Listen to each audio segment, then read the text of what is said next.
বিসমিল্লাহির রহমানির রহিম। আসসালামু আলাইকুম। শুভ সকাল। কেমন আছেন আমার প্রাণপ্রিয় বন্ধুরা? আশা করি যে যেখানে যে অবস্থানেই থাকুন না কেন অনেক অনেক ভালো আছেন, সুস্থ আছেন, নিরাপদে আছেন। আমিও আল্লাহর অশেষ রহমতে আপনাদের সকলের দয়ায় আলহামদুলিল্লাহ ভালো আছি। কাছে দূরে দেশ ও দেশের বাহির থেকে যে যেখান থেকে আমার এই ভিডিওটা এই মুহূর্তে দেখতেছেন, আমার এই ভিডিওটার সাথে যুক্ত আছেন তাদের সবার প্রতি রইল আমার মন থেকে অনেক অনেক দোয়া ও আন্তরিক ভালোবাসা। তো বন্ধুরা আজকে অনেক সকাল থেকেই ভিডিওটা শুরু করেছি। তো আমি প্রতিদিন সকাল থেকেই ভিডিওটা শুরু করি। তো সকাল থেকে ভিডিওটা শুরু না করলে আমার ভালো লাগে না। সে কারণে আমার কাজও একটু দেরি হয়। সকালের কাজ করতে, সেরে উঠতে একটু সময় লেগে যায়। তো ভিডিও করার ব্যাপার সেটা তো আপনারা জানেন। ক্যামেরা সেট করতে হয়। নিজেই নিজের হাতেই সবকিছু করতে হয়। আমার তো আর ক্যামেরা ধরে দেওয়ার মতো কেউ নেই। তো যেটুকু যেভাবে পারি সেভাবে করি। সে কারণে আমার এই সকালবেলা যে কাজগুলো করি আমার করতে অনেক সময় লেগে যায়। তো বন্ধুরা খুব ইচ্ছে হয় যে আমি ঘরের ভিতর থেকে ভিডিওটা শুরু করি। আমার ঘরের ভিতরের যে কাজগুলো আমি করি সেগুলো আমি আপনাদের সাথে শেয়ার করি। কিন্তু জানি না কেন জানি আমার ঘরের ভিতরের ভিডিও একটু ভালোবাসে না, একদম অন্ধকার। সে কারণে ঘরের ভিতরের কোনো ভিডিও আমি আপনাদের সাথে শেয়ার করতে পারি না। শুধু বাহিরে যে কাজগুলো করি সেগুলোই আমি আপনাদের সাথে শেয়ার করি। তো বন্ধুরা ভিডিও শুরুতে একটা রিকোয়েস্ট প্রতিদিনই করি, প্রতিদিনই করতে হয় এবং যতদিন আসি হয়তো এভাবে রিকোয়েস্ট করতে হবে। তো বন্ধুরা যারা এই মুহূর্তে আমার ভিডিওতে যুক্ত আছেন যদি লাইক দিতে ভুলে যান, মনে করিয়ে দিলাম একটা লাইক দিয়ে দেন। লাইক দিয়ে আমার ভিডিওটা কন্টিনিউ করেন। তো ভিডিও শুরুতেই যদি লাইকটা না দেন তাহলে কিন্তু ভিডিওর শেষ মুহূর্তে গিয়ে লাইক দিতে ভুলে যাবেন। এটা আমি আমার নিজেকে দিয়েই প্রমাণ। কারণ আমি প্রথম অবস্থায় যখন যার ভিডিও দেখতাম লাইক দিতে ভুলে যেতাম। তো ভিডিও শেষে যদি কোনো আপু বা ভাইয়া বলে দিত যে লাইকটা দিয়ে দেন, তখন আবার ফিরে এসে লাইক দিয়ে দিতাম। তো এরকম ভুল আমার অনেকবার হয়েছে সেটা আমি জানি।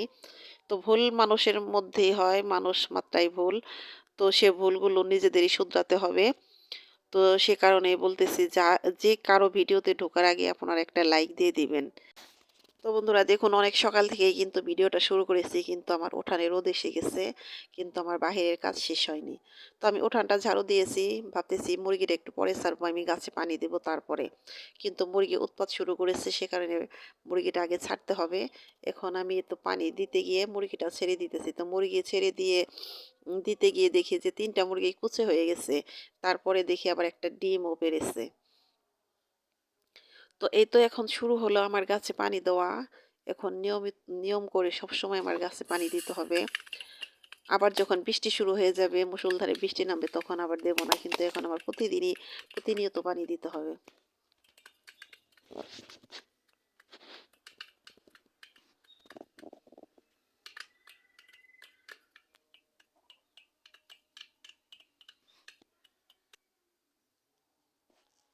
তো এই তো লেবু গাছটা দেখুন, লেবু গাছে যাতে এক মগ পানি দেওয়া যায় সেভাবে আমি গর্ত করে নিয়েছি। তো অ্যালোভেরা গাছে কিন্তু পানি দেই না একদম। তো এখন দিতে হবে। এই হলো বিলাতি ধনিয়া গাছ। এই গাছেও পানি দেবো। এই গাছে পানি দিলে গাছ এত সুন্দর হয়। কিছুদিনে একদম তরতাজা হয়ে যাবে। আর এই যে কিছু কালো মরিচ গাছ লাগিয়েছিলাম। তো শীতের কারণে মরিচ গাছগুলো বেশি বাড়তেছে না। তো এই গাছে বেশি পানি দেই না। মাঝে মধ্যে দেই। তো এখন দেব প্রতিদিনই। আর এই যে আমার পর্তুলিকা বা ঘাসফুল যেটাই বলেন, এখানে কিন্তু অনেক রকমের পর্তুলিকা লাগিয়েছি। তো মাশাআল্লাহ আশা করতেছি যে সামনে এগুলোর ফুল ফুটবে। তো বন্ধুরা বাড়িতে যখন কাজ করি আর যখন আমি এই বাগানের পাশে এসে দাঁড়াই, যেমন সকালবেলা সম্পূর্ণ কাজ সারার পর একটু রোদে এসে দাঁড়াই তখন এই ফুল গাছের দিকে তাকাই। আমার যে কি ভালো লাগে আমি আপনাদেরকে বলে বোঝাতে পারবো না। তো সকালে তারপরে দুপুরে গোসলের পরেও কিন্তু আমি এই বাগানের পাশে বসে থাকি। চেয়ার নিয়ে বসে শরীরে রোদের তাপ নেই, ভালো লাগে। তো বন্ধুরা কিছু ভালো লাগা এমনই জিনিস যা কিনা সবসময় বলে বোঝানো যায় না। তো যারা আমার মতো গাছপ্রেমিক, গাছ পাগল মানুষ তারা হয়তো কিছুটা হলেও এটা উপলব্ধি করতে পারবেন। তো বন্ধুরা এই তো দেখুন আমার গাছে আবার নতুন করে লাউ আসতেছে, আবার আম গাছে কিন্তু মুকুল এসেছে। তো এটা হলো বৈশাখী আম। বৈশাখ মাসের শুরুতে গাছে আম ধরে না সরি পাকে। তো আম মাশাআল্লাহ অনেক মিষ্টি খেতে খুব ভালো লাগে। তো আমাদের বাড়িতে কিন্তু কয়েক রকমের আম গাছ আছে। তো আমের বাহার লেগে যায় যখন আম শুরু হয়ে যায় তখন দেখবেন কত ধরনের আম গাছ আছে। খুব সুন্দর আম ধরে আমাদের বাড়িতে। তো সকালে বাসি কাজ করার পর তারপরে বাইরের কাজ করার পরেই তো কালকের দুধ ছিল রাতে দুধ জাল দিয়েছিলাম সে দুধ আর খাওয়া হয়নি। তো শীতের দিনের খাওয়া-দাওয়া এমনই হয় যে দুপুরে খেলে আর রাতে খাওয়া হয় না। কয়েকটা দিন ধরে এরকম খাওয়ার অনিয়ম হইতেছে। তো বাসি দুধ, সেই দুধ আবার জাল দিলাম। জাল দিয়ে এখন এই যে কফি খাবো। তো বন্ধুরা আমি কিন্তু মাটির পাতিলে দুধ জাল দেই। আমার ছেলেদের অনেক পছন্দ। এই মাটির পাতিলে দুধ জাল দিয়ে খেতে বেশি পছন্দ করে। দুধটা খেতে নাকি বেশি ভালো লাগে।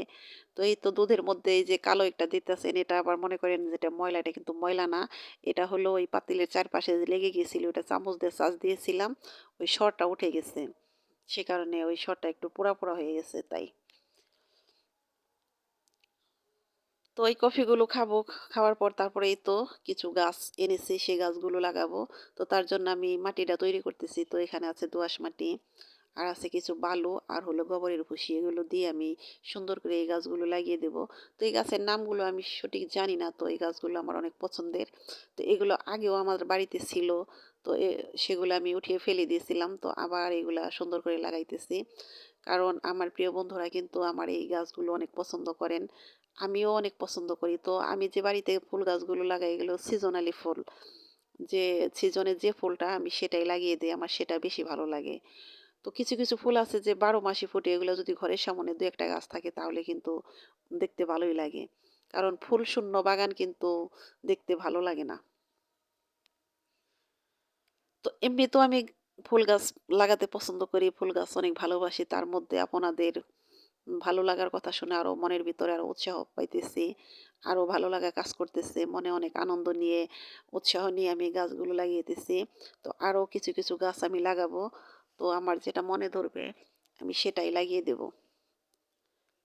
তো বন্ধুরা এভাবে প্রতিনিয়ত আমাকে সাপোর্ট করবেন যে কি করলে কিভাবে আমার ভিডিওটা ভালো হয়। আপনাদের ভালো লাগে সেটা আমাকে কমেন্ট করে জানাবেন। তাহলেই না হয় আমি উৎসাহ পাবো সেভাবে আমি এগিয়ে যাব। তো কথা বলতে, বলতে অনেক দূর চলে এসেছি। তো এখন আমার রান্না চলতেছে। তো রান্নার মধ্যে আজকে শুধু ডিম ভুনাটাই আমি আপনাদের সাথে শেয়ার করব। আর এটাই করব। অন্য কোনো রান্না না। কারণ কালকের কিছু তরকারি রয়ে গেছে ছোট মাছের, সিম ভাজি রয়ে গেছে, কিছু ভর্তা রয়ে গেছে। আর দুধ জাল দেব। এই কারণে আর অন্য কিছু রান্না করব না। তো সাদামাটাভাবে তো ডিমটা আলু দিয়ে রান্না করতেছি। আলুটা হাতে ভেঙে সিদ্ধ করে তারপরে রান্না করতেছি। তো ছেলেকে বলতেছে যে কি খাবা? ছেলেও তেমন একটা ভালোভাবে ভাত খাইতেছে না। আবার আমার শরীরটা কিছুদিন অসুস্থ ছিল, একটু ঠান্ডা জ্বর। সে কারণে কোনো কিছু বেশি মজা লাগে না। তো বলল যে তাহলে ডিম রান্না করো আম্মু। তো সেই ডিমটাই রান্না করতেছি। তো বন্ধুরা কথা বলতে, বলতে হয়তো ভিডিওর লাস্ট পর্যায়ে চলে এসেছি। তো এখনো যারা একটা লাইক দিতে ভুলে গেছেন প্লিজ বন্ধুরা আবার মনে করিয়ে দিলাম একটা লাইক দিয়ে আমার ভিডিওটা কন্টিনিউ করেন। আর আমার কথা ও কাজে হয়তো অনেক ভুল আছে। প্লিজ বন্ধুরা আমার সেই ভুলগুলো ক্ষমা সুন্দর দৃষ্টিতে দেখবেন। আমারও আমার পরিবারের জন্য আপনারা সবাই দোয়া করবেন। আমিও আপনাদের সবার জন্য দোয়া করি মন থেকে। আপনারা সবাই অনেক, অনেক ভালো থাকেন, সুস্থ থাকেন। আল্লাহ হাফেজ। আসসালামু আলাইকুম।